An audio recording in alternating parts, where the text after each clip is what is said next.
గ్రామంలో ఉన్నటువంటి సమస్యల పరిష్కారానికి ఒక వేదిక దొరుకుతుంది.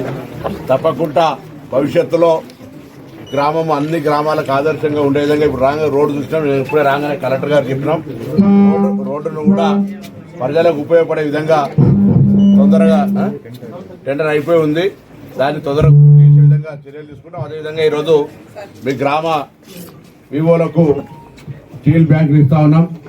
ఈ గ్రామంలో భవిష్యత్తులో ఏ కార్యక్రమం శుభ కార్యక్రమం జరిగినా ఏది జరిగినా ప్లాస్టిక్ వాడకుండా ఆ మహిళా సంఘాల దగ్గర స్టీల్కి సంబంధించినటువంటి వస్తువులనే వాడి ఈ ఆరోగ్యాలను కాపాడుకోండి. ఎందుకంటే ఇలా మహిళలు చాలా మంది, అందరూ కూడా మహిళలే కాకుండా క్యాన్సర్ పరంగా ఇతర అనారోగ్యాలకు కారణమవుతున్నటువంటి ప్లాస్టిక్ను విస్తారాకులను కానీ ఇతరత్ర వాడద్దని హుస్నాబాద్ నియోజకవర్గంలోని అన్ని హోటళ్లలో స్టీల్ గ్లాసులు ఇచ్చినాం.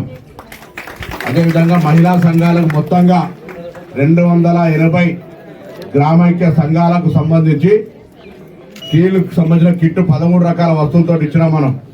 అవన్నీ కూడా హుస్నాబాద్ నియోజకవర్గ మహిళలు ఎక్కడ కూడా అనారోగ్యానికి గురి కాకుండా, కాలుష్యం బారిన పడకుండా పర్యావరణాన్ని రక్షించేటువంటి 2-3 ఉద్దేశాలతోటి ఈ కార్యక్రమాన్ని ఆ రోజు గవర్నర్ గారితో ప్రారంభోత్సవం చేసుకున్నాం.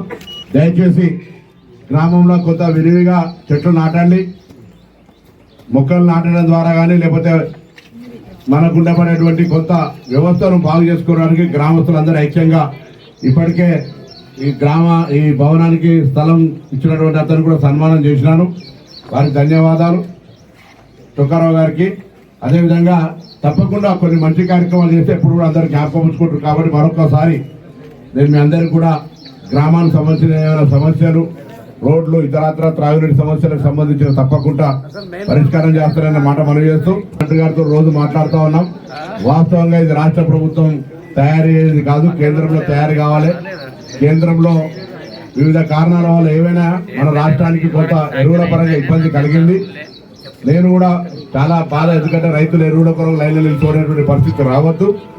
అది మనకు కేంద్రం సరఫరా సరిగా చేయకపోవడం వల్ల వచ్చింది.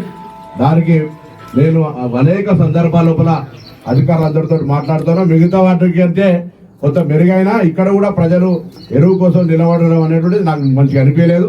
దానికి నేను కూడా బాధ్యత వహిస్తా ఉన్నా తప్పకుండా. నాకు ఎందుకంటే వాస్తవాన్ని కొన్ని మనం ఒప్పుకోవాల్సిన అవసరం ఉంటుంది.